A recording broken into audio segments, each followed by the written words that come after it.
कार्यकर्ता बंधुओं और बहनों, आप सबका हृदय से बहुत बहुत आभार है। काफ़ी समय से, लगभग अभी 1.5-2 महीना तो विशेष रूप से हो गया जब से कि आपके साथ मेरा कोई मुलाकात या बात नहीं हो पाई है। और पिछले 26-27 साल के अंदर पहली बार मार्च के महीने में मैंने अपनी पब्लिक डीलिंग को करना बंद किया, क्योंकि यह आवश्यक था बीमारी के कंट्रोल की दृष्टि से भी। इसलिए जो लगातार हर रोज़ भी आपके साथ घर पर मिलना होता था या कंस्टिट्यूएंसी में जाकर मिलना होता था, वो भी संभवतः नहीं हो पाया है। पिछले दिनों हमारे ऑफिस में हमारे सहयोगियों के माध्यम से आपके साथ टेलीफोन पर हमने संपर्क करने का प्रयास किया है। आपकी और आपके परिवार की कुशलता की जानकारी लेने का प्रयास किया है। आपके क्षेत्र में कोई भी कोरोना से पीड़ित, प्रभावित मरीज़ हैं, उनके बारे में जानकारी लेने का प्रयास किया है और आपको सबको आपके बेहतर स्वास्थ्य के लिए शुभकामना देने का प्रयास किया है। मेरे ऑफिस में मेरे सभी साथियों के सहयोग से आज हमने ये वीडियो कॉन्फ्रेंसिंग चांदनी चौक ज़िले के कार्यकर्ताओं के साथ आयोजित की है। इसके पहले मैं बहुत सारी वीडियो कॉन्फ्रेंसेस कर चुका हूँ अपने कंस्टिट्यूएंसी के RWAs के साथ। इसी तरह से केशवपुरम ज़िले के कार्यकर्ताओं के साथ 2 बार वीडियो कॉन्फ्रेंसिंग कर चुका हूँ। बहुत सारे दूसरे स्वयंसेवी संगठनों के साथ, संघ के भी देश में जिन क्षेत्रों में बीमारी बहुत ज़्यादा फैली है वहाँ पर वहाँ के कार्यकर्ताओं से, संघ के स्वयंसेवकों से, डॉक्टरों से, इंडियन मेडिकल एसोसिएशन के लोगों से, वर्ल्ड हेल्थ ऑर्गेनाइजेशन के लोगों से, रोटरी इंटरनेशनल के लोगों से, CII confederation of Indian industry के लोगों से, दुनिया भर के स्वास्थ्य मंत्रियों के साथ और बहुत प्रकार के लोगों के साथ में लगातार वीडियो कॉन्फ्रेंस करके उनके हालचाल की जानकारी प्राप्त कर रहा हूं। सारे देश के तरह तरह के लेबोरेटरीज के वैज्ञानिकों से, और इसी सप्ताह जो आने वाला सप्ताह है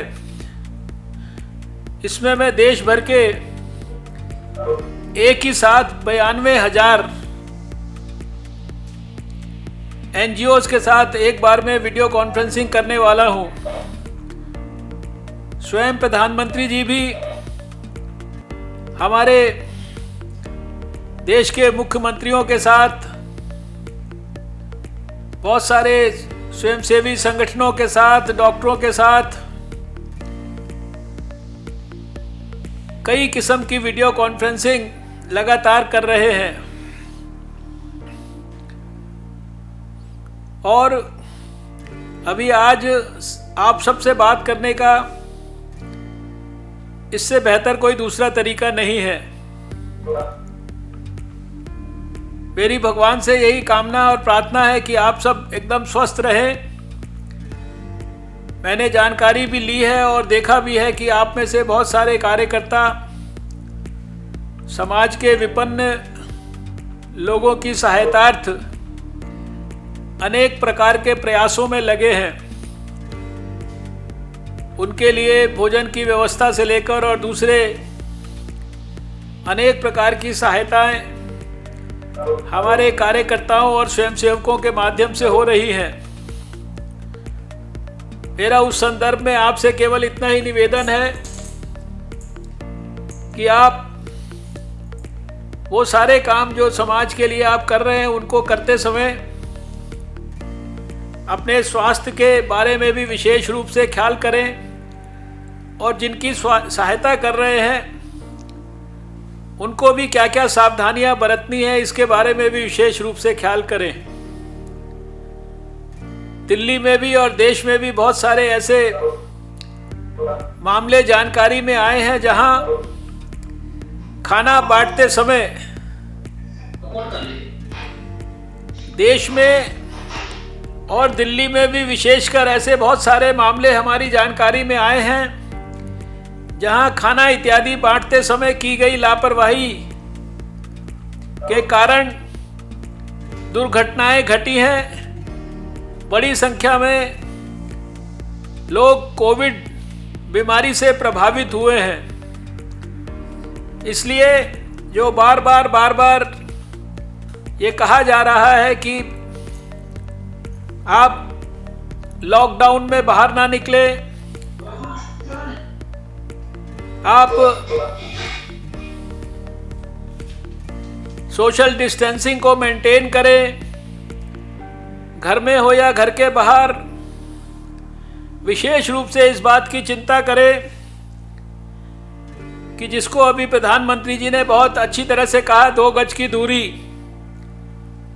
और जिसके बारे में सारे देश में हम देख रहे हैं कि गांव के लोग तो शायद उसको बहुत ईमानदारी से पालन कर रहे हैं, लेकिन शहर के लोगों को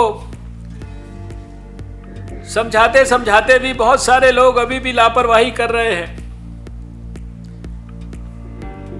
अपने आप को और अपने परिवार के लोगों को कोविड से बचाना कोई बहुत बड़ा कठिन या बहुत ही मुश्किल इस तरह का दुर्गम कोई काम नहीं है कि जो करने के लिए बहुत सारी कोई आपको मेहनत करनी पड़े। बार बार जो साधारण सावधानियां आपको लेने के लिए कहा जाता है, अपनी पर्सनल हाइजीन को मेंटेन करना, अपने रेस्पिरेटरी एटिकेट्स को मेंटेन करना, मास्क को लगा के रखना, 2 मीटर की फासले को बनाकर रखना, घर में रहना, ये सारी चीज़ें बहुत छोटी देखने में लगती हैं, लेकिन यही बातें आपको इस कोविड की बीमारी से बचा सकती है। आप जानते हैं कि दुनिया के अंदर सबसे पहले भारत ने इस खबर के ऊपर अपना रिस्पॉन्ड किया, इसके ऊपर एक्शन लेना शुरू किया। अभी स्लाइड्स के माध्यम से मैं आपको बताऊंगा। और आज दुनिया में सबसे बेहतर स्थिति भी भारत की है। अभी मैं थोड़ी देर पहले ऑल इंडिया इंस्टीट्यूट के ट्रॉमा सेंटर, जिसको हमने कोविड का एक डेडिकेटेड अस्पताल बनाया, उसका दौरा करके वापस लौटा हूं। और वहां पे भी मैंने मीडिया कर्मियों के सामने ये बात कही है कि दिन प्रतिदिन हमारी स्थिति बेहतर होती जा रही है। दुनिया में हमारी स्थिति सबसे बेहतर है, ये बराबर परिस्थिति बनी हुई है। दुनिया में अगर बहुत बड़ी संख्या में लोगों को वेंटिलेटर की या ऑक्सीजन की या आईसीयू बेड्स की आवश्यकता पड़ रही है, तो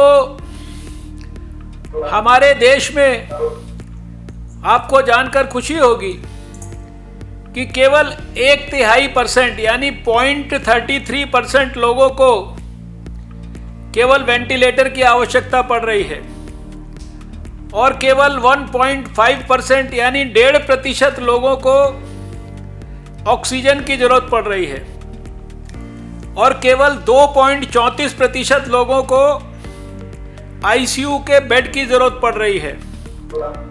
दुनिया में अगर दुनिया का ग्लोबल एवरेज डेथ रेट 7% के ज़्यादा है, तो हमारे देश में अपना मोर्टेलिटी रेट, मृत्यु दर, वो 3.1% पर रखे हुए हैं। लगातार जो बीमारी के केसेस का डबल होने का रेट, जो कि एक आधिकारिक पैरामीटर है जिसके आधार पर बीमारी का कंट्रोल किस प्रकार से हो रहा है, हम सही दिशा में बढ़ रहे हैं अथवा नहीं, इसका अध्ययन होता है, वो हमारा लगातार दिन प्रतिदिन बेहतर होता जा रहा है। अगर मैं पिछले 14 दिनों की बात करूं तो हमारा डबलिंग रेट अगर 14 दिन के हिसाब से हम कैलकुलेट करें तो 8.1%, 8.1 दिन था, और अगर हम उसको पिछले 7 दिनों का कैलकुलेट करें तो ये 9.3 दिन हो जाता है, और अगर केवल पिछले 3 दिन का हम कैलकुलेट करें तो ये 10.5 दिन हो जाता है। ये अपने आप में बहुत सुखद अनुभव है। पिछले 7 दिनों में देश में 66 ऐसे जिले थे जहां एक भी केस नहीं आया, और पिछले 14 दिनों में यानी 66 ऐसे जिले जिनमें 7 दिन में कोई भी केस नहीं आया। इसी तरह से 48 ऐसे जिले हैं जहां पिछले 14 दिन के अंदर कोई भी केस नहीं आया। इसी प्रकार से 31 ऐसे जिले हैं जहां पिछले 21 दिनों के अंदर कोई भी केस नहीं आया, और 16 ऐसे जिले हैं जहां 28 दिन से कोई एक भी केस नहीं आया।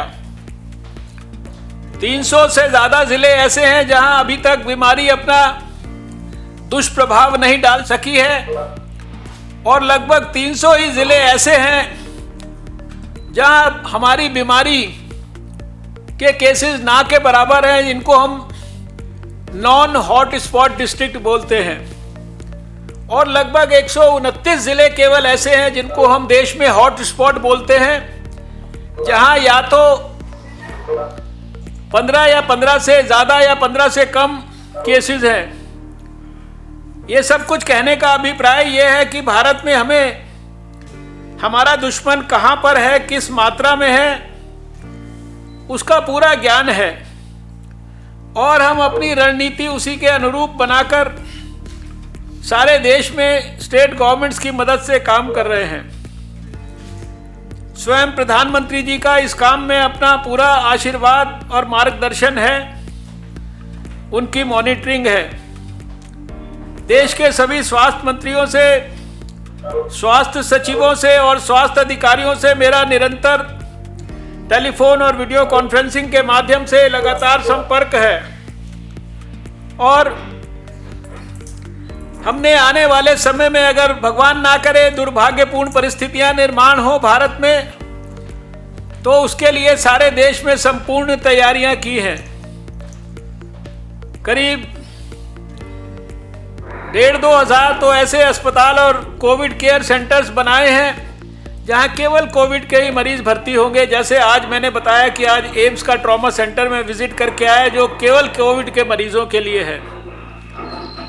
करीब 2 लाख से ऊपर बेड्स यहां पर हमने सुरक्षित किए हैं। इसी तरह से पर्याप्त मात्रा में आईसीयू के bed, oxygen cylinders, oxygen, PPE, N95 mask, आवश्यक दवाइयाँ, ये सारी की सारी व्यवस्थाएं हमने करके रखी हैं।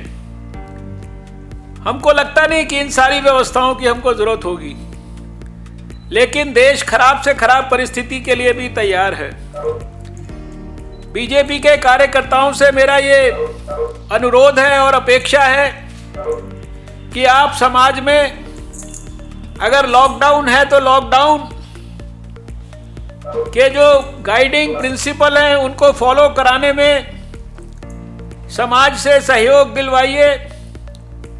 खुद भी लॉकडाउन की गाइडलाइंस को हल्के में ना लें, और जितनी भी सावधानियां आपको बरतने के लिए कहा गया है उन सावधानियों को अच्छी प्रकार से बरतें।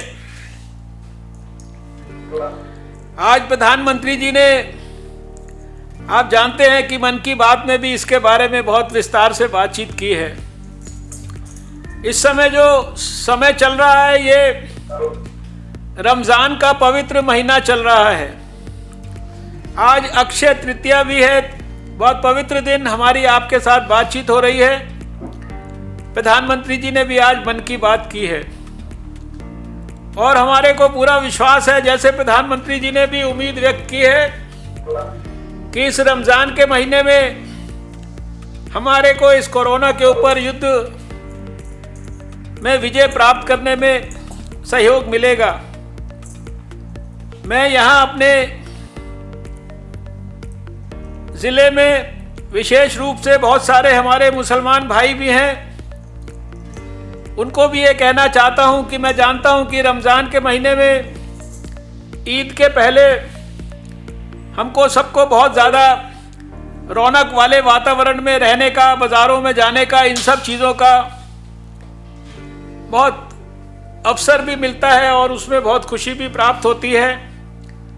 हर वर्ष ईद के समय पर रमज़ान के महीने में मैं स्वयं भी जामा मस्जिद और दूसरे इलाकों में रात को जाकर सबसे आपसे मिला करता था, लेकिन इस बार ना मैं आपसे मिल पाऊंगा ना आप मुझसे मिल पाएंगे और शायद आप आपस में भी मिलने में आपको कठिनाई होगी। लेकिन देश के हित में, आप सबके स्वास्थ्य के हित में इस बार रमज़ान को अपने अपने घर के अंदर ही मनाना है। इस महीने का जो ईद से पहले हमारे को नमाज इत्यादि जो भी पढ़नी है, वो सारा काम हम जो सरकार की गाइडलाइन है उसके हिसाब से करेंगे, ये मेरी अपेक्षा है। और जो बीजेपी के हमारे मुस्लिम भाई कार्यकर्ता हैं, उनसे भी मेरी ये विशेष निवेदन है कि वो अपने सभी लोगों को इस बात के लिए प्रेरित करें कि किस प्रकार से अपने क्षेत्र में हम पूरा डिसिप्लिन मेंटेन करें। सभी हमारे हिंदू मुस्लिम भाई मिलकर इस बात को सुनिश्चित करें कि ईद से पहले हम कैसे और अच्छा सौहार्दपूर्ण वातावरण बनाते हुए कोरोना के खिलाफ जंग में विजय प्राप्त करने के लिए अपना भरपूर कंट्रीब्यूशन करें। आप सबसे मेरा विशेष अनुरोध है कि इस समय अपने घरों के अंदर अपने बुजुर्ग माता पिता का विशेष ख्याल करिए। बाहर से अगर आप आते हैं किसी भी कारण से, तो नहाए धोए बगैर उनके नज़दीक भी ना जाएं आप, और उनके साथ जितना सोशल डिस्टेंस मेंटेन करके रखें। थोड़ा साधारण सा भी सिम्टम होने पर उनको डॉक्टरी संपर्क कराएं। हमने ये व्यवस्था की है कि डॉक्टर से आप टेलीफोन पे भी बात कर सकते हैं। उनकी एडवाइस पर कोई भी दवाई केमिस्ट आपके घर पर डिलीवर कर सकता है। ऑल इंडिया इंस्टीट्यूट का बड़ा से बड़ा डॉक्टर भी आज टेलीफोन के माध्यम से देश के लोगों को एडवाइस कर रहा है, और इसके माध्यम से मैं ये सोचता हूँ कि आप सब मिलकर अगर कोऑपरेट करेंगे तो मुझे पूरा विश्वास है कि कोरोना के खिलाफ जंग में हमें भरपूर सफलता मिलेगी। प्रधानमंत्री जी ने बहुत बड़ी गरीब कल्याणकारी योजनाओं को घोषित किया है। बहुत बड़ी संख्या में वो गरीबों के खातों में डायरेक्ट बैंक ट्रांसफ़र करा रहे हैं। 5 किलो तक उनको राशन इत्यादि 3 महीने के लिए बिना किसी पैसे के उपलब्ध कराया जा रहा है। गरीब बहनों के लिए उज्ज्वला योजना में सिलेंडर, बुजुर्गों के लिए पेंशन, हमारे जो विकलांग भाई हैं उनके लिए भी सहायता, बहुत सारी स्कीम्स चल रही हैं। इन स्कीम्स के बारे में भी थोड़ा सा मैं उल्लेख अपने प्रेजेंटेशन में करूंगा और बाद में थोड़े से कार्यकर्ताओं से मैं ज़रूर बात करने की कोशिश करूंगा। आप जानते हैं कि समय के अभाव में शायद सबसे बात करना संभव ना हो, इसलिए आप सबका धन्यवाद करते हुए मैं आपके सामने एक प्रेजेंटेशन के माध्यम से अभी तक भारत सरकार ने क्या क्या किया है और आपसे क्या क्या अपेक्षा है और क्या क्या जानकारी आपके लिए होनी ज़रूरी है, उसको आपके सामने मैं प्रस्तुत करता हूं। आपको ये जानकारियां प्राप्त करके बहुत खुशी भी होगी। अपने देश के ऊपर,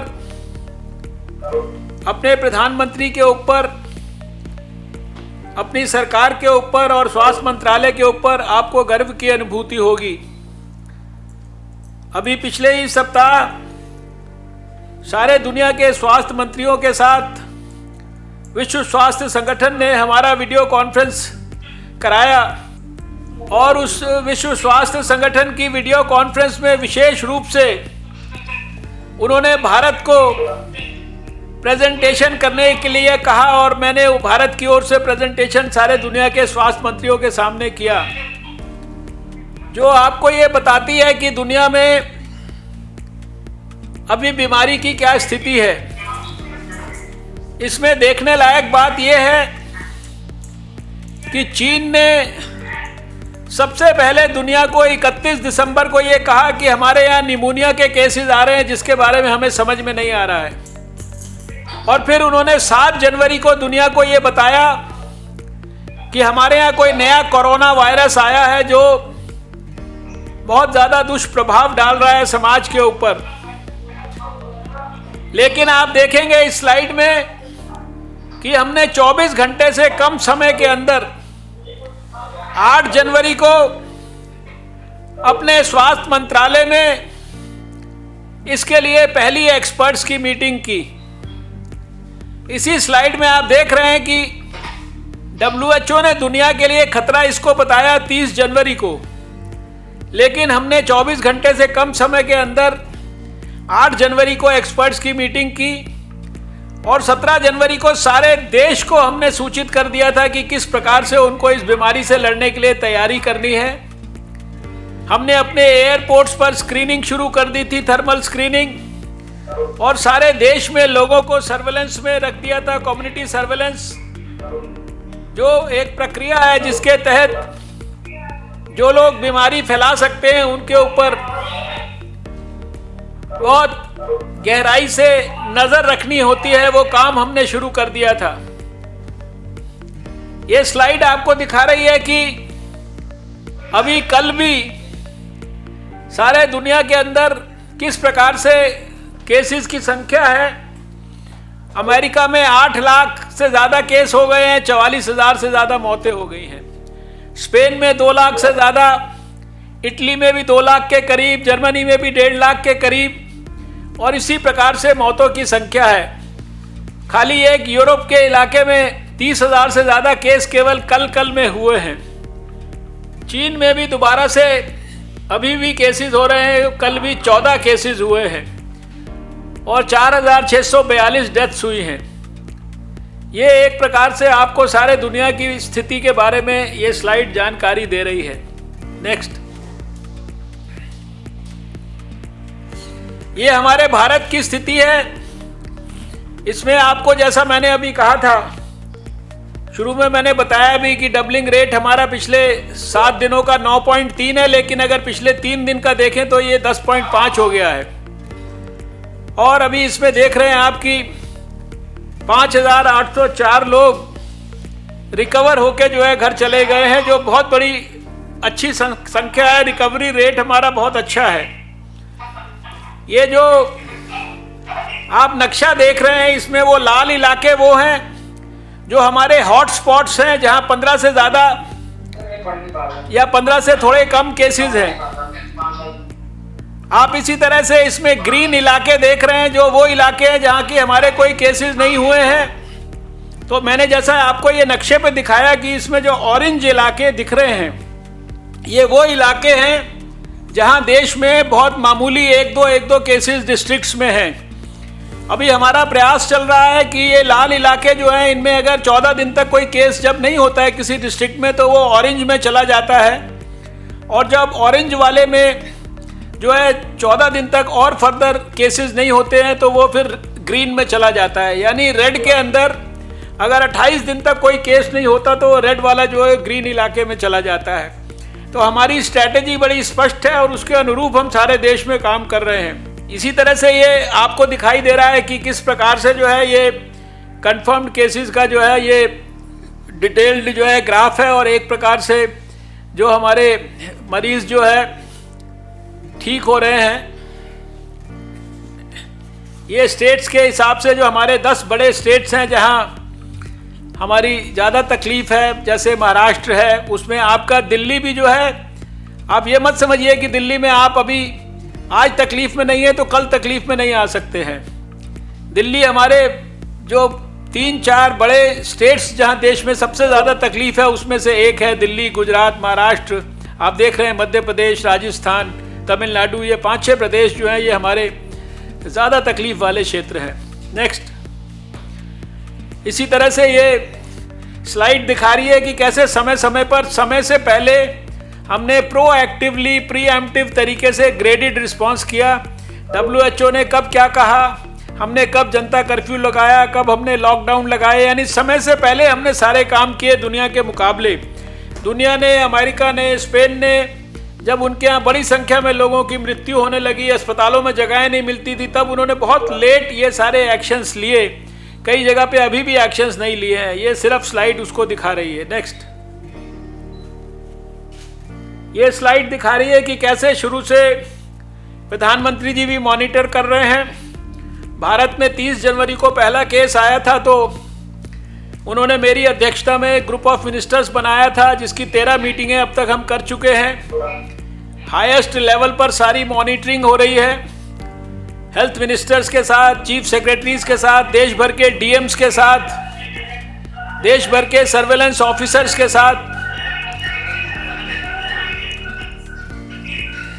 सबके साथ हम लोग लगातार हर लेवल पर इस विषय को परस्यू कर रहे हैं बहुत डिटेल में। ये स्लाइड उसी का डिटेल आपको दिखा रही है। नेक्स्ट, ये स्लाइड आपको बताती है कि किस प्रकार से हमने समय पर अपने हवाई अड्डों पर, अपने सी पोर्ट्स पर, नेपाल के बॉर्डर के ऊपर कैसे हमने पॉइंट ऑफ एंट्री सर्वेलेंस शुरू किया, कैसे हमने समाज में कम्युनिटी सर्वेलेंस शुरू किया, और कैसे हमने लॉजिस्टिक्स की व्यवस्था की, पीपीईज इत्यादि के बारे में। पीपीई देश में बनता नहीं था, आज 107 लोग बनाने वाले देश में हमने पैदा किए हैं, और रोज के 1 से 2 लाख पीपीई भारत में अभी बन रहे हैं, जिस देश में एक भी नहीं बनता था। लेबोरेटरी एक भारत में थी, आज 350 से ज़्यादा लेबोरेटरीज हमने जो है इस 2 महीने में क्रिएट की है।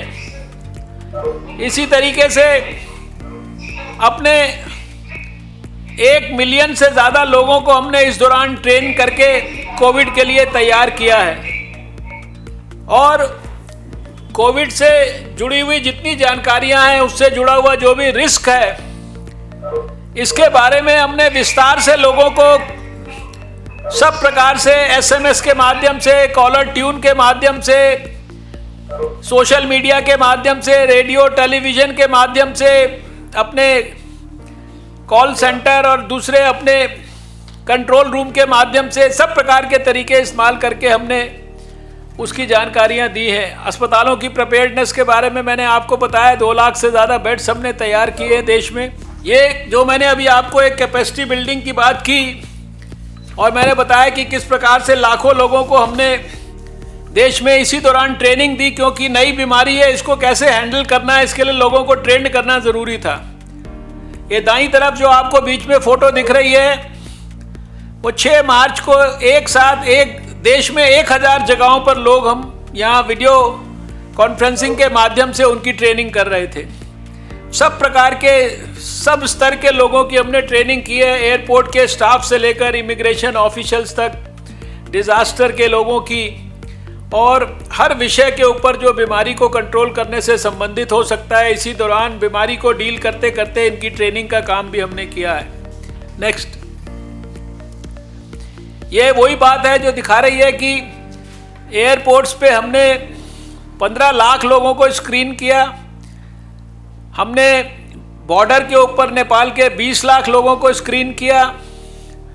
हमने शिप्स के जो पोर्ट हैं, मेजर शिप पोर्ट्स, सी पोर्ट्स, करीब 12 मेजर हैं और 65 नॉन मेजर हैं, इनके ऊपर 47-48 हज़ार लोगों को हमने स्क्रीन किया। ये स्लाइड उसको दिखाती है। नेक्स्ट, ये कैसे हमने समय समय पर विदेशों से आने वाली फ्लाइट्स और यहाँ से लोगों को जाने के लिए या विदेश से आने के लिए एडवाइजरीज दी, कैसे कैसे फ्लाइट्स को बैन किया जैसे जैसे दुनिया में बीमारी बढ़ी उसके हिसाब से, और आखिर में 19 मार्च को हमने सारे दुनिया की सभी फ्लाइट्स को और सारे हवाई अड्डों को बंद कर दिया। ये स्लाइड उसका डिस्क्रिप्शन आपको दिखाती है। नेक्स्ट, ये स्लाइड दिखाती है कि कितनी तकलीफ में भी हमने 2500 अपने भारतीयों को हम वहाँ से चीन से, जापान से, ईरान से और इसी प्रकार से इटली से, मलेशिया से हम लेकर आए। ईरान के अंदर टेस्टिंग की फैसिलिटी नहीं थी तो हमने अपनी बहुत बड़ी लैब को ईरान में शिफ्ट किया और उसके बाद वहाँ से टेस्ट करके हम लोगों को लेके आए। 48 विदेशियों को भी हमने यहाँ भारत में और भारत के माध्यम से दूसरे देशों में शिफ्ट करने में कार्यक्रम आयोजित किया। ये जो स्लाइड है ये दिखाती है कि कैसे एक व्यक्ति, उसको अगर इन्फेक्शन वाला पाया गया तो वो किस किस के संपर्क में आ सकता है या आया होगा, उसको हमने कैसे देश भर में ट्रेस किया है। आज भी 9 लाख लोग हमारे कम्युनिटी सर्वेलेंस में हैं जिन पर हमारी पैनी निगाह है पूरे देश में कि वो कहाँ हैं। उनके ऊपर कोई सिम्टम तो उनको 14 दिन में डेवलप नहीं हो रहा है। उनके साथ टेलीफोन पे बात होती है, वो या तो आइसोलेशन सेंटर्स में है, क्वारंटाइन सेंटर्स में है, घरों में क्वारंटाइन कर रहे हैं। ये स्लाइड दिखाती है, ये हमारा जो भारत में तीसरा मरीज आया था वो 23 साल का एक मेल था, नौजवान, वुहान से। ये चाइना से चलकर कलकत्ता में आया। कलकत्ता में इसने बेंगलोर के लिए दूसरी फ्लाइट पकड़ी, बेंगलोर के होटल में रुका, होटल से वापस बेंगलोर के एयरपोर्ट पे गया। बेंगलोर के एयरपोर्ट से ये कोचीन के लिए फ़्लाइट पकड़ी इसने। कोचीन में आने के बाद ये रेलवे स्टेशन पे गया। रेलवे स्टेशन से एक दूसरे स्थान पर गया और फिर वहाँ से आगे बस स्टॉप पर गया। बस स्टॉप से आगे फिर एक दूसरे स्थान की ट्रेन इसने पकड़ी है। फिर उसके बाद ऐसे करते करते ये अंत में जब तक अपने घर पर पहुँचा तब तक होटल, 2 कई टैक्सियाँ, कई ट्रेन और कई हवाई जहाज इसने पलटे। लेकिन इन सब जगहों की कितनी डिटेल में कॉन्टैक्ट ट्रेसिंग की गई कि ट्रेन के अंदर उसके कंपार्टमेंट में कौन लोग उसके पास बैठे थे, हवाई जहाज में कौन लोग उसके आगे पीछे बैठे थे, बस में कौन कौन से पैसेंजर उसके साथ थे। ऐसे करके 162 कॉन्टैक्ट ट्रेस किए गए और उनको फिर सर्विलेंस में रखा गया। ये सिर्फ स्लाइड आपको इस बात का अनुमान कराएगी कि आप तो घर में आराम से लॉकडाउन में बैठे हैं, लेकिन जो देश में इस काम को, बीमारी को कंट्रोल करने के लिए जो लोग लगे हैं लाखों की तादाद में, उनको किस स्तर पर, कितनी डिटेल में कितना काम करना पड़ रहा है और सब प्रकार के खतरे मोल लेकर। नेक्स्ट, ये एक पोर्टल है जो शुरुआती दौर में ही 17 जनवरी को ही बना दिया गया था।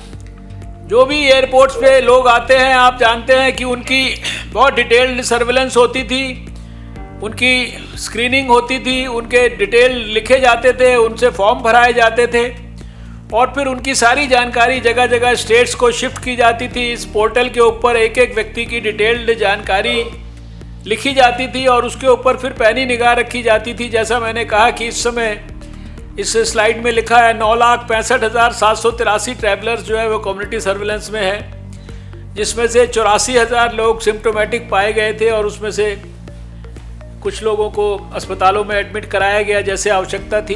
ये स्लाइड उसके बारे में एक मोटा आपको जानकारी देती है। बहुत सारी बातें हैं बताने के लिए, लेकिन मैं बहुत ही संक्षेप में आपको जल्दी जल्दी शेयर कर रहा हूँ। ये एक लेबॉर्ट्री से लेकर और कैसे हम जो है आज 350 से ज़्यादा लैब्स तक पहुँच गए हैं। आप देख रहे हैं कि कल हमने 45,000 टेस्ट देश में किए हैं। हमारी 56,000 टेस्ट को करने की कैपेसिटी हो गई है देश में रोज, और ये कैपेसिटी भी हम 1 लाख टेस्ट तक रोज करने के लिए 31 मई तक कृत संकल्प है। ये स्लाइड वही दिखाती है कि हमारी 277 लेबॉर्ट्री सरकार ने बना दी है देश भर में इतने छोटे टाइम में। आप में से बहुत लोगों को ये जानकारी नहीं होगी कि कुछ ही समय पहले तक, कुछ साल पहले तक, ये जो टेस्ट है वायरस का, इसकी जांच अमेरिका में जाती थी। इसका जो सैंपल है वो अमेरिका जाता था। जो बिहार में एनकेफ्लाइटिस की बीमारी होती थी 2014 में, जब मैं स्वास्थ्य मंत्री था, तो उसके सैंपल्स अमेरिका जाया करते थे। इबोला के सैंपल जो है देश के बाहर जाया करते थे। लेकिन एक लेबॉर्ट्री भारत में हमारे पास जनवरी के महीने में थी। आज आप नक्शे पे देख रहे हैं कि सारे हिंदुस्तान में इस दौरान हमने इतनी कॉम्प्लिकेटेड लेबॉर्ट्रीज जो है उनको खोलकर तैयार कर दिया है। नेक्स्ट, ये हमने किस प्रकार से 3 प्रकार के अस्पताल बनाए हैं: Covid care centre, dedicated Covid health centre और डेडिकेटेड कोविड अस्पताल। ये 3 कैटेगरी के अस्पताल देश भर में बनाए हैं, जहां कम से कम मामूली सिम्टम वाले या मॉडरेट क्लिनिकल सिम्टम वाले या बहुत ज़्यादा सिम्टम वाले, तकलीफ वाले, क्रिटिकल टाइप के मरीजों को भर्ती किया जाएगा। ऐसे अस्पताल देश में हमने सुरक्षित कर दिए हैं। पूरे इसी प्रकार के मरीजों के लिए पूरी तैयारी की हुई है। नेक्स्ट, ये स्लाइड बता रही है कि किन अस्पतालों में किस तरह के मरीजों को रखा जाएगा। नेक्स्ट, ये संख्या के बारे में जानकारी दे रही है। 2 लाख से ज़्यादा तो करीब हमने डेडिकेटेड बेड्स इसके लिए सुरक्षित किए हैं। इसी तरह से आईसीयू के बेड्स हैं। नेक्स्ट, ये स्लाइड आपको बता रही है कि आप देखेंगे कि करीब 543.93 करोड़ तो हमने एसएमएस भेजे हैं देश में। 117 करोड़ टेलीकॉम के सब्सक्राइबर को कॉलर ट्यून मैसेज तो आप आज भी सुनते हैं। अभी कल से आपको नया मैसेज उसमें मिलेगा।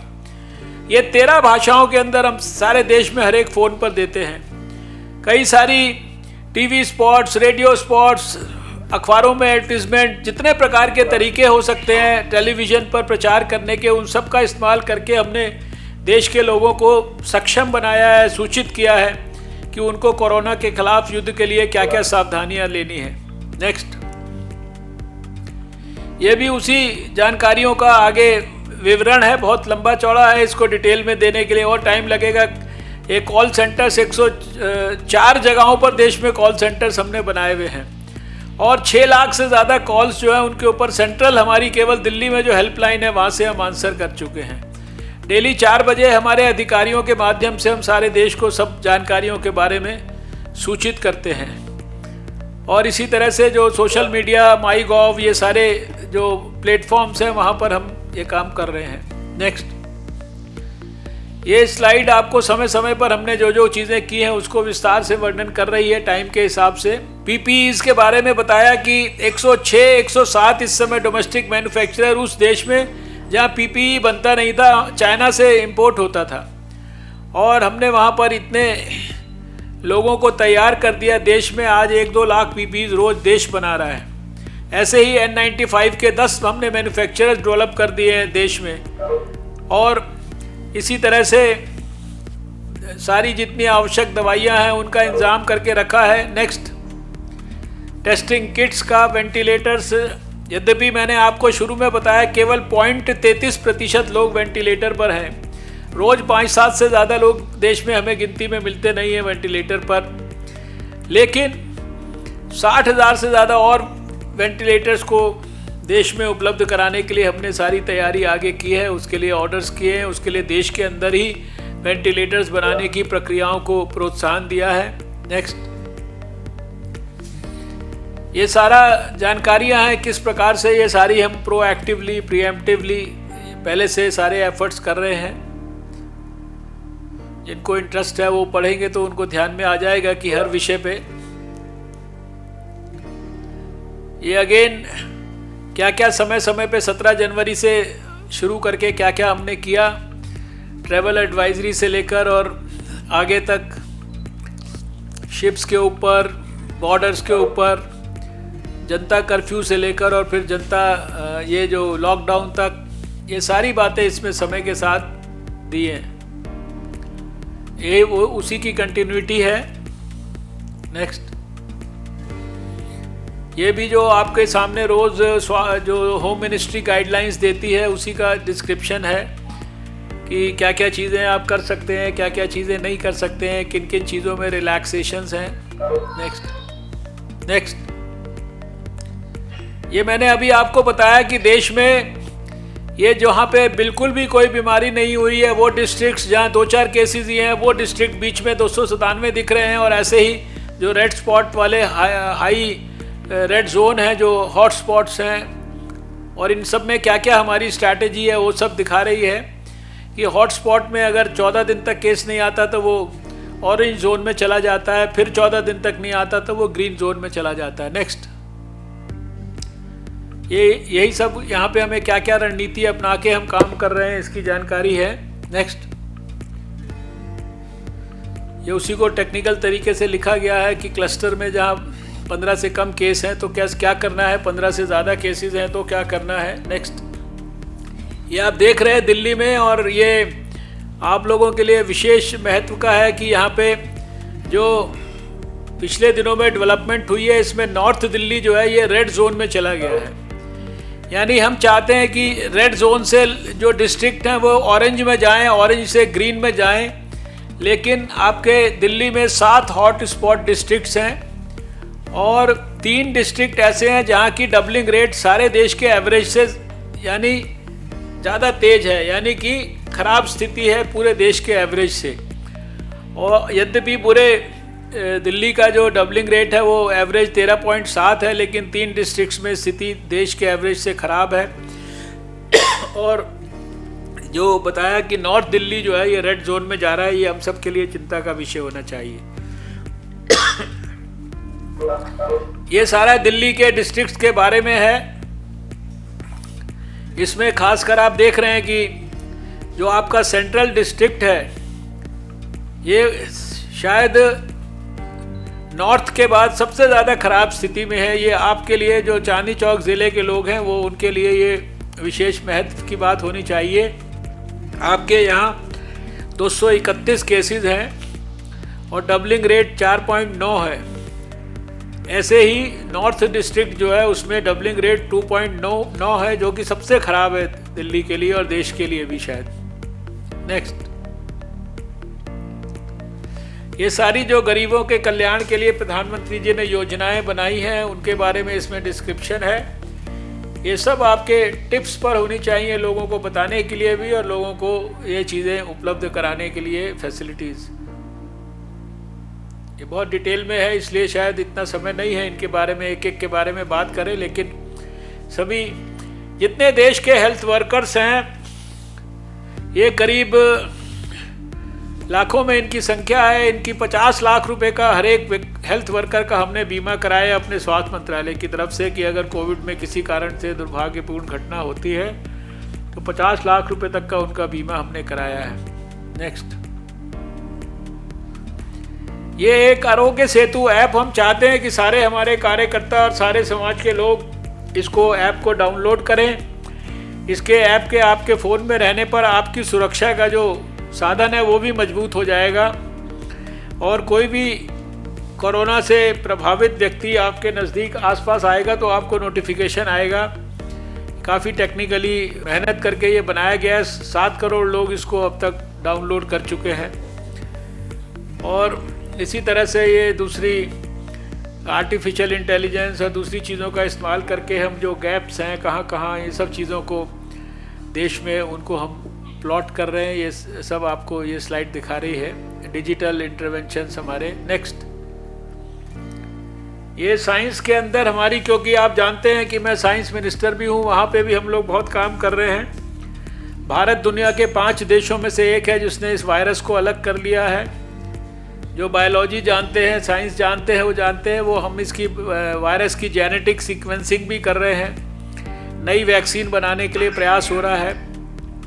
पूना में हमारा सीरम इंस्टीट्यूट और इंग्लैंड की ऑक्सफोर्ड यूनिवर्सिटी मिलकर वैक्सीन को बनाने में लगे हैं। कुछ दवाइयों पे हमारे CSIR काम कर रहा है।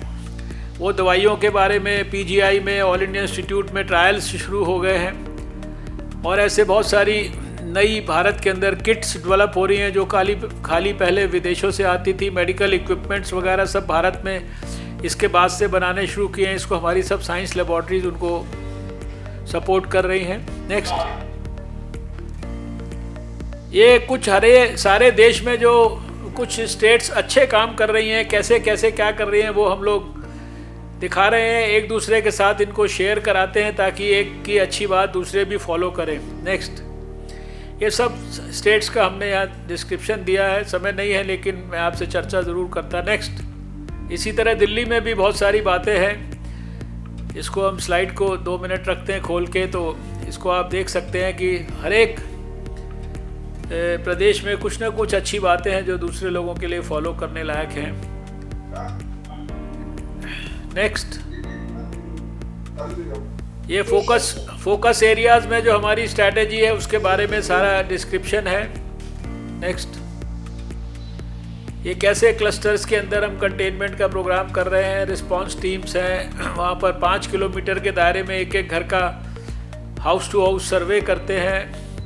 जैसे बताया आपको कि 162 उनके कॉन्टैक्ट ट्रेस किए, ऐसे ही कोई भी केस आता है उसके किस किस से संपर्क हुआ है, किस किस से संबंध हुआ है, उसकी बहुत डिटेल्ड जो है आप रोज़ आप सुनते हैं टीवी पे कि इतने आदमी क्वारंटाइन हो गए, इतने क्वारंटाइन हो गए, वो उसी पर आधार पर होता है कि जो पॉजिटिव आता है उसका किस किस से संपर्क हुआ है, उसको तुरंत अलग करते हैं ताकि अगर उसने उसको इन्फेक्शन दिया भी है तो उसको अलग करने से वो कम से कम आगे किसी को इन्फेक्शन ना दे पाए।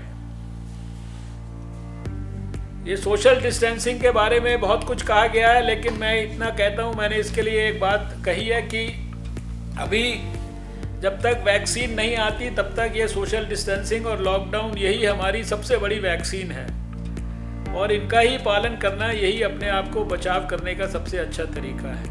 ये जो स्लाइड है ये बता रही है कि कैसे हमने डिजिटल मेडिसिन को, टेलीमेडिसिन को आरोग्य सेतु के थ्रू और ये सब चीज़ों के थ्रू एम्स में भी पोर्टल बनाया है, जहां सारे देश के डॉक्टर जो कोविड मरीज़ों का इलाज कर रहे हैं वो एम्स के बड़े बड़े डॉक्टरों से दिन भर 24 घंटे एक दूसरे से परामर्श करते हैं कि हम बेस्ट पॉसिबल इलाज कैसे कर सकते हैं अपने मरीज़ों का। धन्यवाद आपका बहुत। ये सारी जो संक्षेप में वैसे बहुत सारी बातें हैं जिनका हम चर्चा कर सकते हैं। तो सबसे पहले मैं जो हमारे ज़िले के अध्यक्ष हैं अरविंद गर्ग जी, मैं चाहता हूं कि अगर वो वीडियो कॉन्फ्रेंस में हैं तो वो कृपया कनेक्ट करें और मुझे बताएं कि क्या उनके ज़िले के कार्यकर्ताओं का हाल है। सर सादर नमस्कार। हमारे जिले में आपका पहले तो मैं जिले की ओर से बहुत धन्यवाद और आभार व्यक्त करना चाहता हूँ कि जिस प्रकार से आप लगे हुए हैं, पोलियो को आपने हराया और ये कोरोना को भी जरूर हराएंगे, ऐसा हमारा पूरे सभी कार्यकर्ताओं का विश्वास है। दूसरा सर, हमारे जिले के सभी कार्यकर्ता, चाहे मंडल अध्यक्ष, निगम पार्षद, विधानसभा लड़े हुए सभी कार्यकर्ता, छोटे से लेकर बड़े तक, सभी ने इस जो महामारी आई, प्रतिदिन हमारे जिले के अंदर 12 से 15,000 भोजन पैकेट, लगभग 1,000 से अधिक राशन की किटें जो प्रतिदिन किसी भी हमारे कार्यकर्ता के माध्यम से लोगों को उपलब्ध कराई है। हमारे को अलग अलग स्थानों से डिमांड भी आती है तो उसे भी हमारा प्रयास रहता है कि वो करें, पूरा हो जाए। साथ ही मास्क, और अब हमारे बहुत सारे कार्यकर्ताओं ने फेस मास्क भी अपने घर में बनाने शुरू किए हैं, मुझे भी बहुतों ने दिए। साथ ही हमारे द्वारा लोगों को सैनिटाइज कराने के लिए मैं उत्तरी दिल्ली नगर निगम का भी और हमारे स्टैंडिंग कमेटी चेयरमैन जेपी भाई, तार सिंह जी, सभी पार्षद, सभी का धन्यवाद भी करता हूं कि हमारे जिले के अधिकांश वार्डों के अंदर अच्छे ढंग से सैनिटाइजेशन का काम भी चल रहा है। और मैं आपको आज के प्रेजेंटेशन के लिए विशेष धन्यवाद देना चाहता हूं क्योंकि बहुत सारी जानकारी आज हमें भी सीखने को मिली है। लोग हमसे फोन के माध्यम से बहुत सारी बातें पूछते हैं, तो आज हमें पता लगा कि 117 करोड़ लोगों को इंफॉर्मेशन इस प्रकार जा रही है, कहीं पे करोड़ों लोगों को मैसेज के थ्रू जा रही है। यदि इसकी जानकारी हम जितना ज्यादा से ज्यादा फैला पाएंगे, सभी कार्यकर्ताओं से भी मेरा अनुरोध है, तो मुझे लगता है डॉक्टर साहब के काम के अंदर हम भी अपना हाथ कहीं ना कहीं जुटा पाएंगे। और आरोग्य सेतु ऐप जो माननीय प्रधानमंत्री जी और आपका आग्रह था, व्यक्तिगत रूप से मैंने भी बहुत लोगों को डलवाया और साथ में सभी जिले के कार्यकर्ता ये प्रयास कर रहे हैं कि ज्यादा से ज्यादा लोगों के फोनों में डलवाया जा सके। और पीएम केयर फंड के अंदर व्यक्तिगत रूप से मैंने 10 लाख रुपए से अधिक राशि अपने परिचितों के माध्यम से डलवाई, और जो मुझे कार्यकर्ताओं के माध्यम से जानकारी है, शायद 1 करोड़ से अधिक राशि हमारे चांदनी चौक जिले के कार्यकर्ताओं ने पीएम केयर फंड के अंदर सामाजिक संस्थाओं के माध्यम से और अपने प्रयासों से लोगों के खातों में पीएम साहब के खाते में डलवाई है। तो यही मोटा मोटा प्रयास हमारे जिले का चल रहा है और मैं पुनः आपका बहुत बहुत धन्यवाद और आभार करना चाहता हूं कि आपका ये प्रयास सदैव देश याद रखेगा। बहुत बहुत धन्यवाद। Thank you. अगर अशोक गोयल जी हैं तो उनकी बात सुनना चाहूंगा। अशोक गोयल जी, आपने इस संकट के समय हम सब कार्यकर्ताओं की इंटरेक्शन किया, बातचीत की और सबका हालचाल लिया। मैं मोदी जी के मार्गदर्शन में और आपके कुशल नेतृत्व में जिस तरह से भारत कोरोना के साथ लड़ाई लड़ रहा है, निश्चित रूप से काबिल तारीफ है। मैं कुछ डाटा देख रहा था कि 56,000 से ज्यादा हमारी टेस्टिंग कैपेसिटी पर डे हो गई आपके नेतृत्व में। 5.5 लाख से ज्यादा हम लोग टेस्ट कर चुके हैं और मोर्टेलिटी रेट हमारी पूरे विश्व में सबसे कम है और पूरा विश्व आज भारत की ओर देख रहा है, मोदी जी के नेतृत्व में हिंदुस्तान की ओर देख रहा है और उस आपके द्वारा हो रहा है। ये हम लोग चांदनी चौक लोग और चांदनी चौक जिले के लिए बहुत ही गौरव की बात है। दूसरी बात यह है कि मॉडल टाउन विधानसभा में हमने एक सभी प्रमुख कार्यकर्ताओं की बैठक की, जिसमें वीडियो कॉन्फ्रेंस के माध्यम से, जिसमें सभी काउंसलर भी रहे, मंडल अध्यक्ष भी रहे और प्रमुख लोग भी रहे। और मॉडल टाउन विधानसभा में हम लोग करीब 600 किट फूड पैकेट हर रोज कार्यकर्ताओं के माध्यम से बांट रहे हैं। 25 से 30 किट मैं पर्सनली दे रहा हूं। और हमने एक नया इनिशिएटिव डॉक्टर साहब आपके मार्गदर्शन में किया। हमने एक डॉक्टर हेल्पलाइन शुरू की, जिसमें कुछ डॉक्टर्स के नाम हमने लिखे कि कुछ लोग अभी जो डॉक्टर तक नहीं जा पा रहे हैं वो डॉक्टर से फोन करके फ्री में कंसल्ट कर सकते हैं। हमने एक केमिस्ट से भी टाइप किया। लोकल लेवल पे दवाइयां मिल रही हैं, लेकिन कुछ दवाइयों की कमी के कारण अगर किसी को कोई दवाई नहीं मिल रही है तो वो भी घर पे पहुंचाई जा सकती है। एक एम्बुलेंस की सेवा से भी हमने टाइप किया कि अगर कोई बीमार है, एम्बुलेंस नहीं मिल रही है तो उसको भी एम्बुलेंस दी जा सकती है। 5,000 से ज्यादा फेस मास्क हमने मॉडल टाउन में दिए हैं और पीएम के आरोग्य सेतु और इसके लिए भी लोगों को आग्रह किया है और 5 लाख रुपए से भी ज्यादा मैं अपने माध्यम से पीएम केयर में अभी तक फंड दिलवा चुका हूँ। और मॉडल टाउन असेंबली के अंदर सैनिटाइजेशन काउंसलर भी पूरा सहयोग कर रहे हैं डॉक्टर साहब। और ये जो लड़ाई आपके नेतृत्व में भारत लड़ रहा है, पूरा विश्व देख रहा है। और जिस तरह से आपको पोलियो के मुक्त फ्री भारत के नाम से जाना जाता था, आने वाले वर्षों में भारत ये जो कोविड फ्री होगा वो भी आपके नाम से जाना जाएगा। बहुत बहुत धन्यवाद डॉक्टर। शुक्रिया अशोक जी, आप लोग बहुत अच्छा प्रयास कर रहे हैं। मुझे बहुत खुशी है, बड़ा गर्व है आप सबके ऊपर कि आप बहुत मेहनत कर रहे हैं, सब लोग अपने अपने क्षेत्र में। सबको एडवांस में ईद की मुबारकबाद दीजिएगा मेरी तरफ से, परिवार में भी और सब अपने क्षेत्र में भी।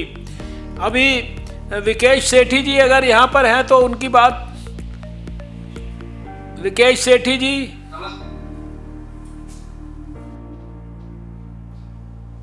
नमस्कार सर। सदर बाजार मंडल की एससी मोर्चा की टीम एक छोटा सा प्रयास कर रही है। पहले दिन से हम लोग है ना हर घर से 5 या 10 रोटी इकट्ठी करते हैं, तो है ना 500 या 700 रोटी। बहुत अच्छा, शुक्रिया भैया। ये अपने मोर्चे के कार्यकर्ताओं को बहुत बधाई। विकेश सेठी जी बताइए। जी डॉक्टर साहब नमस्कार। सबसे पहले तो आपका बहुत बहुत धन्यवाद कि भारतीय जनता पार्टी के सभी मौजूद कार्यकर्ताओं के साथ आप चिंता करके बात कर रहे हैं। चिंता तो वैसे भी आप करते हैं, सबसे बात करते हैं, लेकिन आज आप सामूहिक रूप से सबके साथ जोड़कर इतनी ऑर्गेनाइज्ड वे में आपसे बात करने का सौभाग्य मिला। आपका बहुत बहुत धन्यवाद। और जैसे मुझसे पहले भी मित्रों ने कहा, कुछ लोगों ने कहा कि जिस प्रकार से आपने पोलियो उन्मूलन के जनक के रूप में आज पूरा दुनिया आपको जानती है, पहचानती है, ऐसे ही भगवान के आशीर्वाद से ऐसा दिन भी आएगा जल्दी कि इस दुनिया के अंदर आपका नाम अब प्रधानमंत्री जी के साथ कोविड उन्मूलन के जनक के रूप में भी लिया जाएगा। और बाकी सभी हम लोग अच्छा काम कर रहे हैं आपके नेतृत्व में। जिस प्रकार से आप बताते हैं फिजिकल डिस्टेंसिंग का, तो अभी मैं डॉक्टर साहब आपको जानकारी देना चाहता हूं कि प्रतिदिन जब से ये लॉकडाउन शुरू हुआ है आपके आशीर्वाद से पूरा फिजिकल डिस्टेंसिंग मेंटेन करके हम लोग करीबन 2000 लोगों को रोज प्रतिदिन भोजन कराते हैं और राशन की किट्स बांटते हैं। तो मेरी जो एक छोटी सी चिंता है वो सभी की चिंता है डॉक्टर साहब, वो ये कि जिस प्रकार से बंबई के अंदर क्लस्टर्स में हो रहा है, क्लस्टर्स में केसेस निकल रहे हैं, ऐसा जैसा कि आपको पता है कि हमारे चांदनी चौक के अंदर भी जिले के अंदर सबसे बड़ा स्लम क्लस्टर लालबाग क्षेत्र है और वहां पर कल 2 केसेस निकले हैं और उससे चिंता और बढ़ गई है। और मैं इसमें केवल आपके माध्यम से ये संदेश मुख्यमंत्री दिल्ली सरकार तक पहुंचाना चाहता हूं, जो वो राशन बांट रहे हैं sir, that was not the way.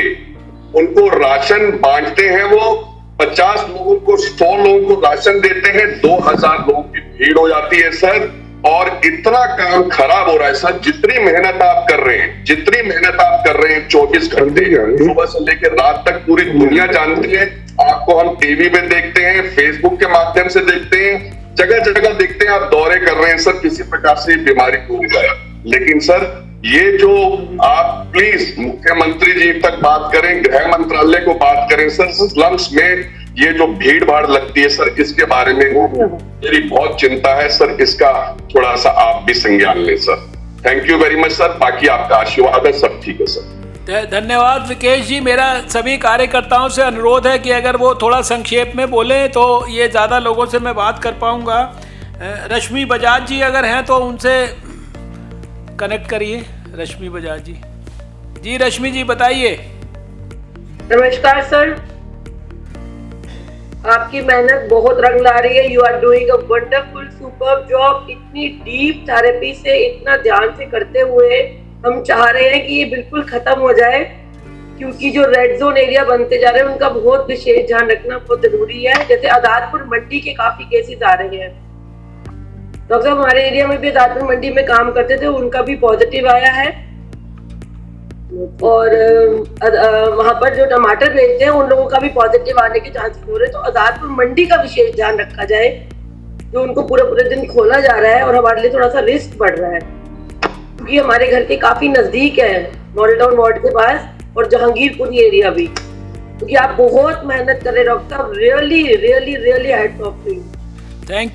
Thank you Rashmi ji, thank you so much. आप सब लोग भी बहुत मेहनत कर रहे हो, मुझे पता है। सीमा निगम जी अगर हैं तो वो भी बताएं। डॉक्टर साहब नमस्कार। बोलिए सीमा निगम जी, बोलिए। जी डॉक्टर साहब, आपको पहले बहुत बहुत बधाई और धन्यवाद कि आपने जिस तरह से भारत कराया है उसी तरह से कोरोना मुक्त भी होगा और देश में आपका नाम उसमें पद चिन्हों में होगा। और डॉक्टर साहब हम लोग जो है सूखा भोजन बांट रहे हैं और मास्क भी दे रहे हैं और डिस्टेंस का तरीके से हो रहा है। तो इस विषय पर थोड़ा सा ध्यान दिया जाए डॉक्टर साहब, क्योंकि आजादपुर यहाँ से बहुत पास है और बाकी जिस तरह से आपका हम लोग फेसबुक पे देखते रहते हैं, आपको टीवी पे देख रहे हैं, बहुत सराहनीय काम है डॉक्टर साहब, बहुत बड़ा काम कर रहे हैं। और आप अपना भी ध्यान रखिए डॉक्टर साहब, पूरे परिवार का। ये प्रदीप कुमार, प्रदीप बैरवा जी से बात करना चाहता हूँ। प्रदीप बैरवा जी। हाँ भाई साहब, जैसा कि अब मैं देख रहा हूँ रोज ये आपका काम देख ही रहे हैं, पूरा हिंदुस्तान का पूरा वर्ल्ड ही हमारे देश की सराहना कर रहा है। और मोदी जी जिस तरीके से कार्य कर रहे हैं, उनका जो जिस प्रकार से आप उनका साथ दे रहे हैं, जिस बार उनका हाथ बढ़ा रहे हैं, वो बहुत ही सराहनीय काम है। और मैं आशा करता हूँ कि बहुत ही जल्द हम लॉकडाउन मुक्त भी होंगे और बहुत ही जल्द हमारे भारतवर्ष में वातावरण अच्छा भी होगा। और अपने प्रयास से हम सब कुछ जो होने वाला है वो सभी कुछ कर रहे हैं। बस सिर्फ जल्द से जल्द आप इसके ऊपर जिस तरीके से भी हो सके वो काबू करने की कोशिश करें। बहुत बहुत धन्यवाद। Thank you. अभी अगर भोलानाथ विद जी यहाँ पर हैं तो जरा उनसे कनेक्ट करिए। भोलानाथ विद जी।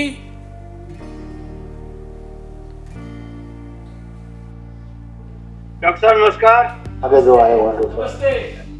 हाँ डॉक्टर साहब, ये जो महामारी आई है, इस महामारी के कारण से ये जो आपके मंत्रालय ने जो भूतपूर्व काम शुरू किया है, इसके कारण से बहुत पॉजिटिव वातावरण है, लोगों में आत्मविश्वास भी है और इसके कारण से लोग सेवा के काम में भी जुड़े हैं जी। और जहाँ पर पार्टी जुड़ी है, लोग जुड़े हैं, वहाँ पर चौपाल के माध्यम से भी दिल्ली में 11 स्थानों पर ऐसा काम चल रहा है और जगह जगह पर इस बात की चर्चा है कि भाई गरीब लोगों को किसी किस्म का कोई दिक्कत ना आए। और जहाँ पर सरकार कर रही है वहाँ पर सामाजिक संगठन भी बहुत अच्छा काम कर रहे हैं। दिल्ली सरकार की ओर से जो टेम्परेरी जो एडॉ जो राशन कार्ड जो बनने हैं उसके वो बनने की प्रक्रिया बहुत कमजोर है। तो यहाँ पर मेरा निवेदन ये था कि अपने कार्यकर्ता कुछ लग करके जो ऑनलाइन जो भी इसकी प्रक्रिया हो ताकि लोगों को राशन मिल जाए। जहाँ सामाजिक लोग काम कर रहे हैं वहाँ पर हमारी पार्टी के ऊपर ये काम चलता रहेगी। तो बाकी आपका द्वारा जो काम किया जा रहा है इसके कारण से बहुत मतलब उत्साह का वातावरण है। लोगों को आशा है कि आप इस प्रकार से पोलियो का आपका नाम जुड़ा है, इसी प्रकार से महामारी है ये जो कोरोना महामारी है ये भी आप कोरोना भी होंगे, आप बिल्कुल सफल होंगे। पूरा समाज, पूरा देश, समाज मोदी और आपके साथ में है। तो शुक्रिया भोलानाथ जी। ट्विंकल कालिया जी। डॉक्टर साहब, आपके आशीर्वाद से राशन प्रोवाइड करवाई जा रहा है और 2 टाइम का खाना दिया जा रहा है नीडी पीपल्स को। और डॉक्टर साहब, रात के समय हम जो है चाय और स्नैक्स बीएसएफ, ट्रैफिक पुलिस और दिल्ली पुलिस के लिए रात को 2:30 बजे तक प्रोवाइड करवाते हैं, क्योंकि लोगों के पास जो शॉप्स बंद है तो चाय बनाने का, पीने का साधन नहीं है खरीदने का। और डॉक्टर साहब, ये सेवाएं लगातार आज 32-33 दिन हो गए हैं, रेगुलर चल रही हैं। चलिए, बहुत बहुत शुक्रिया, बहुत बधाई ट्विंकल जी। कांता सोलंकी जी। हाँ जी डॉक्टर साहब, हम यहाँ पर 100 लोगों को डेली खाना बांट रहे हैं और अपने हाथ से मास्क बनाकर लोगों को बांटे हैं और कुछ खाने की भी हमने 50 लोगों को कम से कम खाने की किटें बांटी है। मनोज शर्मा जी से बात कराएं। मनोज शर्मा जी, कमला नगर मंडल के अध्यक्ष मनोज शर्मा जी। डॉक्टर साहब प्रणाम। मनोज जी कैसे हो? Thank you. इस महामारी के समय में जैसे सभी हमारे कमला नगर मंडल के कार्यकर्ता कार्य कर रहे हैं और इस कोरोना वायरस को हराने में हम सभी आपके साथ हैं। आप हमारे प्रेरणा स्रोत हो और हम चाहते हैं कि यह बीमारी जल्द से जल्द समाप्त हो और भारतवर्ष का नाम पूरे विश्व में उजागर हो। धन्यवाद डॉक्टर साहब। बहुत शुक्रिया। विवेक गर्ग जी हैं तो जरा आए सामने। विवेक गर्ग। नमस्कार सर, ये 5 बहुत इम्पोर्टेंट विषय हैं। हाँ बोलिए। हाँ, एक तो सर हम कुछ वकील लोग और अपने मित्र रोज 500 पैकेट पिछले 1 महीने से, जब से लॉकडाउन शुरू हुआ है तब से हम लोग बांट रहे हैं। दूसरा सर, यहाँ जो दिल्ली सरकार के स्कूलों में खाना मिल रहा है ये बहुत ही घटिया क्वालिटी का, मतलब यहाँ का लोगों को मिलता ही नहीं है। दिल्ली सरकार के स्कूलों में बहुत घटिया खाना मिल रहा है। ठीक है विवेक जी, बहुत धन्यवाद। योगेश शर्मा जी, सिविल लाइंस के मंडल अध्यक्ष। हाँ योगेश जी, आपके क्षेत्र का क्या हाल है? बहुत बढ़िया हाल चल रहा है। हम लोगों ने लगभग 400 लोगों को रोज महापौर अवतार सिंह जी के सहयोग से भोजन पका हुआ वितरण कर रहे हैं जी। और जो कच्चे राशन की किट है वो भी 200 के लगभग एक बार बांटी थी, 200 एक बार 400 बांट चुके हैं जी। चलिए, बहुत अच्छा है। अपने क्षेत्र का खास ख्याल रखिए। वहाँ थोड़ा सा इस तरह का माहौल है कि सोशल डिस्टेंसिंग वगैरह ठीक से होनी चाहिए, इसकी चिंता करिए विशेष। सुमन कुमार गुप्ता जी, कैसे है सुमन जी? तबीयत ठीक है? डॉक्टर साहब बहुत बढ़िया, आपका आशीर्वाद है। चांदनी चौक जैसा कि विश्व का धरोहर है और चांदनी चौक एशिया के सबसे बड़ी मार्केट और धार्मिक स्थान है। यहाँ पर जो दिल्ली से बाहर से लोग आए हुए हैं जी, उनके भोजन की व्यवस्था भी समाज के द्वारा की जा रही है जी। समाज के पूरे वर्ग लग करके सभी लोग मिल करके जी यहाँ पर भोजन की व्यवस्था और किसी भी प्रकार की जी कोई भी समस्या होती है उसका निवारण करते हैं जी। और यहाँ के सभी कार्यकर्ता यहाँ के जनप्रतिनिधियों के साथ मिलकर के और लोग मिलकर के यहाँ विश्वास आपका नाम का, आप जो विश्व के अंदर प्रधानमंत्री मोदी जी के नेतृत्व के अंदर आपने चांदनी चौक का एक विशेष नाम किया है, उसके लिए मैं चांदनी चौक की जनता की ओर से आपको आभार प्रकट करता हूँ। प्रभु आपको शक्ति दे भगवान बजरंगबली कि आप इसी प्रकार देश का नाम रोशन करते रहें। बहुत बहुत धन्यवाद। शुक्रिया, बहुत शुक्रिया आपका। हमारी सबकी तरफ से जाकर वहाँ गौरी शंकर मंदिर में प्रार्थना करके आइएगा। धन्यवाद जी, धन्यवाद जी। ये जयप्रकाश जी अगर हैं यहाँ पर, जयप्रकाश जेपी जी सदर बाजार के, तो जरा आइए। सबसे पहले तो आपका धन्यवाद। आज आपने इतनी डिटेल में जो देश के अंदर कोरोना वायरस से हम लड़ रहे हैं वो सारी कार्यकर्ताओं को जानकारी दी। मैं आपको बताना चाहता हूं कि हमने एक फार्मूला बनाया था, 4S फार्मूला। उस फार्मूले पर हम काम कर रहे हैं। मेरा सभी कार्यकर्ताओं से निवेदन है कि वो भी उस फार्मूले को अपनाएं। पहला ऐसे स्वच्छता अभियान हम पूरे वार्ड और विधानसभा में जहाँ जहाँ हमें शिकायत आती है हम सफाई अभियान चलाते हैं। दूसरा ऐसे सैनिटाइजेशन, हम अपने वार्ड में विधानसभा में डेली सैनिटाइजेशन का काम करते हैं और जहाँ जहाँ से शिकायत आती है और खासकर कंटेनमेंट जोन जो रेड जोन है उनमें सैनिटाइजेशन का काम ठीक प्रकार से हो, उस ड्राइव को हम रोज चलाते हैं। तीसरा ऐसे सोशल डिस्टेंस, हम लोगों को अवेयर अभियान चलाते हैं। हमारे एक 2 व्हीलर पे कार्यकर्ता होता है जो लोगों को अवेयर करता है कि लॉकडाउन का पालन करें, सोशल डिस्टेंस का पालन करें। और 4S सेवा, जहाँ भी जरूरतमंद लोग होते हैं उनके लिए भोजन की व्यवस्था, खाने की व्यवस्था हम करते हैं। ऐसे 4S फार्मूले पर हम काम कर रहे हैं। मुझे लगता है नरेंद्र मोदी जी के नेतृत्व में और आपके द्वारा किए गए कार्यों से पूरा देश और दिल्ली और विशेषकर हमारा ये क्षेत्र कोरोना वायरस से मुक्त होगा। हम मिलकर के काम करेंगे और जितनी जागृति होगी, जितना हम लोगों में जन जागरण ला सकते हैं, उससे ही हम इस वायरस से लड़ सकते हैं। धन्यवाद। आपके क्षेत्र में भी हॉटस्पॉट्स हैं, जरा विशेष चिंता करिए। जो एरिया हॉटस्पॉट्स के हैं वो हम डेली सैनिटाइजेशन का ड्राइव चलाते हैं, उन लोगों को अवेयर करते हैं और रोज उसको मार्क करते हैं। जिन जिन गली से केस आते हैं उसको विशेष हम ध्यान रखते हैं और वहाँ पर पुलिस के माध्यम से लोग सोशल डिस्टेंस का ध्यान रखें, लॉकडाउन का पालन करें, तो लॉकडाउन को तोड़े ना। लता सोडी जी अगर हैं तो सामने आए। लता सोडी जी,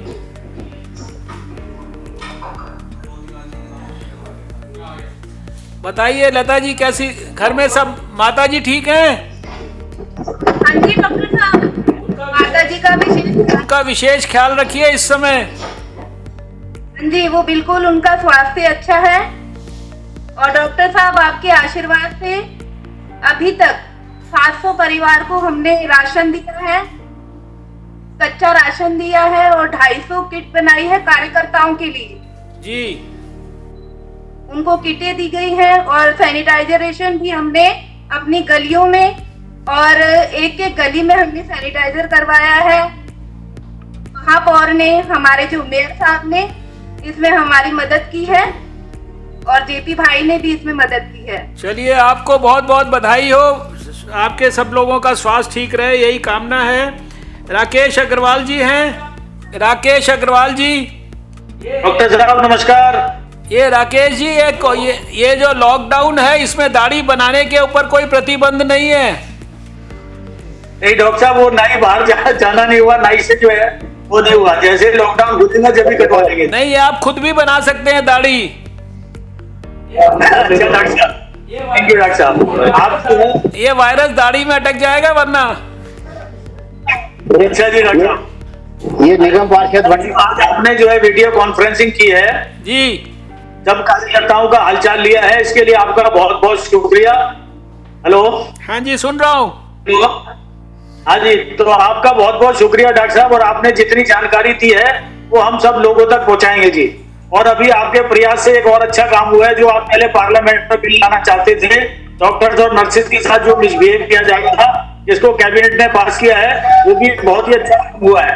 और डॉक्टर साहब आपकी डायरेक्शन से जितने आपके एपीएस हैं वो सब लोग जो है सब कार्यकर्ताओं के संपर्क में हैं, सब उनका ध्यान रख रहे हैं। सतीश वर्मा जी, कृष्ण कुमार जी सब लगातार बात कर रहे हैं जी। और सदानंद जी के मार्फत हम कई केस जो है एडमिट करा चुके हैं जो कोरोना पॉजिटिव निकले हैं और उनका टेस्ट करा चुके हैं। तो सदानंद जी का भी और इन सब चारों एपीएस का भी बहुत बहुत धन्यवाद, जो आपकी डायरेक्शन से बहुत अच्छा काम कर रहे हैं जी।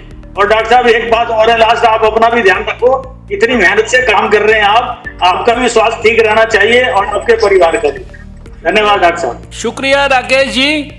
जो भी कार्यकर्ताओं को कोई भी तकलीफ अगर किसी किस्म की है तो हमारे यहाँ जो 4-5 हमारे साथी हैं, ये सदानंद हैं, गगन मक्कड़ हैं, सतीश वर्मा हैं, कृष्ण कुमार जी हैं और साथ में ये रविंदर रावत हैं। ये सारे लोगों को आप किसी न किसी को बता के रखिए। अभी संजीव सब्बरवाल जी हैं या संजीव सब्बरवाल जी? डॉक्टर साहब नमस्कार, संजीव सब्बरवाल बोल रहा हूँ। हाँ, क्या हाल है सर? एकदम बढ़िया सर, एकदम बढ़िया सर। मैं आपके माध्यम से ये जो लाइन पे जुड़े हैं उनसे मैं निवेदन करूंगा कि जो आपकी वीडियो जो आती है ये हमेशा इसको देखें। आपकी वीडियो से हमें बड़ा फायदा मिला। उसकी डेट थी डिलीवरी की, तो उसे उन्होंने लिया नहीं, एक्सेप्ट नहीं किया। तो मैंने उनसे जब मेरी बात हुई तो मैं उनका सीएमओ से जाके मिला। सीएमओ ने बताया कि पहले इन्हें कोरोना टेस्ट कराना होगा, लेकिन मैंने उनसे जब आपकी वीडियो मैंने उनसे शेयर की और मैंने कहा डॉक्टर साहब ने कहा है कि कोई भी इमरजेंसी केस आपको देना पड़ेगा, तो उन सब ने बोला केस, उसने उसको लिया था और अगले दिन उस संगीता कश्यप एक बेटा हुआ पैदा। आपका बहुत बहुत धन्यवाद है और आप जो कार्य कर रहे हैं मैं उसका बड़ा कार्य करता हूँ। देश में सिर्फ 2 व्यक्ति हैं जो इस समय सबसे ऊंचे काम कर रहे हैं, ज्यादा काम कर रहे हैं, नरेंद्र मोदी जी और डॉक्टर साहब। बहुत धन्यवाद डॉक्टर साहब, बहुत धन्यवाद डॉक्टर साहब। शुक्रिया आपका, शुक्रिया। बताइए अवतार सिंह जी, बताइए। नॉर्थ दिल्ली के अंदर बहुत बढ़िया काम चल रहा है। हमारे सभी जो चांदनी चौक जिला है उसके अंदर जो मंडल अध्यक्ष हैं, जिला अध्यक्ष जी के निर्देश के ऊपर कच्चे राशन की व्यवस्था और पक्के राशन की व्यवस्था बहुत बड़े तरीके से कर रहे हैं। और पर्सनल लेवल के ऊपर हमारे यहाँ पर बहुत ज्यादा राशन की व्यवस्था है। जहां से भी फोन आता है मैं करता हूँ। हमारे पूरे क्षेत्र में 3 बार सैनिटाइजेशन हो चुका है। पूरे नॉर्थ में किसी भी निगम पार्षद का फोन किसी वक्त भी आता है, उसी वक्त उसकी जो व्यवस्था होती है मैं करता हूँ। 24 घंटे 7 दिन हमारा कार्यालय काम कर रहा है। अभी हिंदुरा हॉस्पिटल के अंदर पता लगा है कि नर्स को कोरोना हो गया है। पूरे हॉस्पिटल को सैनिटाइज करा दिया गया है। जो उसके 22 लोग थे, 32 लोग थे, उनका भी टेस्ट हो चुका है। तो कोई खतरा नहीं है और काम आपके आशीर्वाद से बहुत बड़े चल रहा है। जय श्री राम। बहुत शुक्रिया आपका। जोगी राम जैन जी हैं, जोगी राम जैन जी। हाँ डॉक्टर साहब, पूरे विश्व में इस महामारी के सामने लड़ने के लिए भारतवर्ष में अगर सबसे पहले मोदी जी के बाद अगर लगाएगा तो आपका आएगा। वास्तव में आप मेहनत कर रहे हैं, हमें खुद बड़ा ही महसूस होता है कि आप किस कदर लड़ाई कर रहे हैं। मैं अपने बाहर कमलानगर की बात कर रहा हूँ। यहाँ पर सैनिटाइजेशन और सफाई दोनों का विशेष रूप से ध्यान रखा जा रहा है। और अपने बस्ती के सभी कार्यकर्ताओं को बोला हुआ कि किसी को कभी भी 24 घंटे किसी तरह की जरूरत है तो तुरंत मुझसे संपर्क करे। सूखा राशन बांटने में भी मैं हर समय गाड़ी में भी रखता हूँ और जहाँ पता चलता है तो वहाँ देता हूँ। और वैसे अभी कोई खाने की किसी चीज की भी जो है हमारे वार्ड में कहीं भी इस चीज की कमी नहीं है और सभी बड़े मेहनत से काम कर रहे हैं। इसके साथ साथ पूरे जोन में भी, केशवपुरम जोन में भी मैं संपर्क में हूँ कि वहाँ पे किसी को भी सैनिटाइजेशन की या सफाई की दिक्कत है तो तुरंत मैं उसको दूर कराने की कोशिश करता हूँ। बहुत बहुत धन्यवाद डॉक्टर साहब। धन्यवाद। अभी एडवोकेट शारदा जी। जी डॉक्टर साहब नमस्कार, शारदा बात कर रही हूँ। डॉक्टर साहब तो मैं अपने आप को करती हूँ कि हमें जो मोदी जी के नवरत्न है तो हमने दिया है वो हमारे चांदनी चौक ने दिया है आपको शांति। और दूसरी बात मैं ये कहना चाहूंगी, लगातार अपने जिला प्रवक्ता भाई संजीव सब्बरवाल जी और अपने मंडल अध्यक्ष चरण सेठी जी की सहायता से आनंद को सैनिटाइज कराया। चलिए बहुत बहुत शुक्रिया आपका शारदा जी, आपका थैंक यू सो मच। अभी थैंक यू शारदा जी। अभी प्रवीण शंकर कपूर जी को बुलाइए। अगर मेरा एक आपसे निवेदन है कि आपका लगभग आधा संसदीय क्षेत्र बहुत ही कंजस्टेड है और अब लॉकडाउन समापन की ओर है, तो उसको देखते हुए हमें एक एग्जिट प्लान जो गवर्नमेंट लाने वाली है उस पर पुरानी दिल्ली के कार्यकर्ताओं को, पुरानी दिल्ली के लोगों को एजुकेट करने की बहुत ज्यादा जरूरत होगी। जिस तरह लगाते हुए तो सभी लोगों ने पालन कर लिया, मगर अब जो खोलते हुए हेल्थ मिनिस्ट्री या government of India exit plan suggest करे उस पर एजुकेशन के लिए विशेष काम पुरानी दिल्ली के लिए आपको करवाना होगा। जी प्रवीण जी, सारी चीजें सारे देश से आपसे सबसे अच्छी तरह शेयर की जाएंगी, आप बिल्कुल चिंता मत करिए। गुरदीप पुरी जी से बात कराइए। गुरदीप पुरी जी। डॉक्टर साहब सादर प्रणाम। आपके प्रयासों से डॉक्टर साहब आज हमारा देश और हम सभी बहुत गौरवान्वित अनुभव कर रहे हैं। आपकी राष्ट्र सेवा, आपके अथक प्रयासों और प्रयत्नों से डॉक्टर साहब हमारे को भी बहुत प्रेरणा मिल रही है। और डॉक्टर साहब मैं आपका ध्यान आकर्षित करना चाहता हूँ इस तरफ कि पूरे मॉडल टाउन वार्ड में सारे जितने भी हमारे क्लस्टर क्षेत्र है, सिकंदरा बाग, चाहे वो पूरा गुलमंडी हो, उसमें हम डेली कच्चे राशन का वितरण कर रहे हैं। सभी कार्यकर्ता बंधु हमारे सभी डॉक्टर साहब इस व्यवस्था में लगे हुए हैं। गुरदीप जी बहुत धन्यवाद आपका। और मैं जानता हूं कि हमारे बहुत सारे कार्यकर्ता हमारे साथ जुड़े हुए हैं और सभी लोग कुछ बात भी करना चाहते हैं। मैं भी सभी लोगों की शक्ल देखना चाहता हूं, लेकिन समय की थोड़ा सा मर्यादा है। मेरे लिए भी ये कठिनाई है कि मैं 4 बजे के बाद दूसरी एक्टिविटी के अंदर मुझको रहना है। और अभी आप जानते हैं कि अभी 4 से 5 एक कार्यक्रम मेरे को करना है। उसके बाद 5 बजे हमारे परम पूजनीय सर संचालक जी का भी जो है सारे देश के स्वयंसेवकों के साथ आप सब भी उनके साथ कनेक्ट होइए और उनका मार्गदर्शन लीजिए। मैं आप सबसे बराबर हम संपर्क में रहेंगे। जो भी आपके ध्यान में कोई भी ऐसा अत्यंत महत्वपूर्ण या संवेदनशील विषय आता है तो वो निश्चित रूप से हमारे किसी भी सहयोगी को टेलीफोन करके ज़रूर बताएं। और मैं इस बात का प्रयास करूंगा कि मेरे लेवल पर जो भी आपकी किसी भी प्रकार की या क्षेत्र की कोई भी समस्या है उसका जो भी समाधान किया जा सकता है वो मैं करने की पूरी कोशिश करूंगा। आप सब, मैं जानता हूं कि आप सब भी बात करना चाहते हैं, मैं भी सबकी बात सुनना चाहता हूं, लेकिन समय की मर्यादा के कारण शायद मुझे आपसे माफ़ी मांगनी पड़ेगी। मैं अंत में चाहता हूं कि एक बार जो अरविंद गर्ग जी हैं वो इसका समापन कर दें मीटिंग का। अगर अरविंद गर्ग जी हैं जिला अध्यक्ष तो वो इस मीटिंग का समापन कर दें। माननीय मंत्री जी को सभी कार्यकर्ता ये पूर्ण विश्वास दिलाते हैं कि जो भी दिशा निर्देश आपके माध्यम से हमको मिलते रहेंगे या भारत सरकार के माध्यम से, पार्टी के माध्यम से हम उन्हें पूरा करेंगे। और आज शाम को 5 बजे पूजनीय सरसंघ चालक जी का बौद्धिक हम फेसबुक पे लाइव जरूर सुने। और साथ में मैं आदरणीय डॉक्टर साहब के संज्ञान में लाना चाहता हूं कि आपके पीछे से 2 बार अश्विनी चौबे जी जो आपके सहयोगी मंत्री है उनका फोन आया और अभी भी उनका वीडियो कॉन्फ्रेंसिंग चलते में भी वो भी समय समय पर हमारे हालचाल को पूछते रहते हैं। इसके लिए मैं पूरी पार्टी का और आपका बहुत बहुत धन्यवाद करता हूँ। भारत माता की जय। धन्यवाद, नमस्कार, थैंक यू सो मच।